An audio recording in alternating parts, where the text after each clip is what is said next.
When you click the top right here to open up the members panel, you can invite members by entering their email and clicking invite.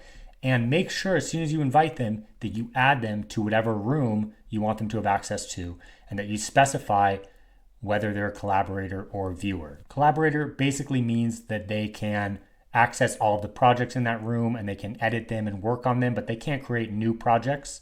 Whereas a manager can create new projects.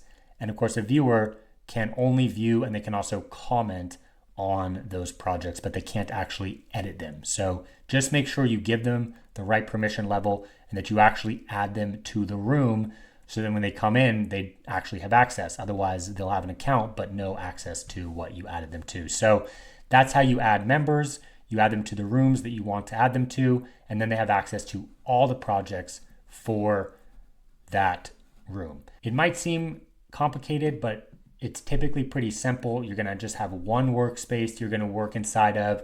You can create rooms for grouping members that you add together and also for grouping assets that you add inside that room. And in many cases, you can get away with just one room. If you're inside of one company that's all working together, just add all the projects and everything inside that room.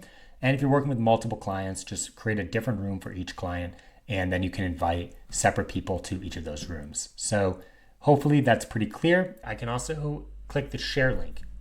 So the share link is a way to just create a public link that anybody can access without needing to log in. They can add comments and they can view any comments that you've marked public. Now, when I share this link, I can choose what is actually visible in it and if I want it to expire or not. And I can also turn the link on or off.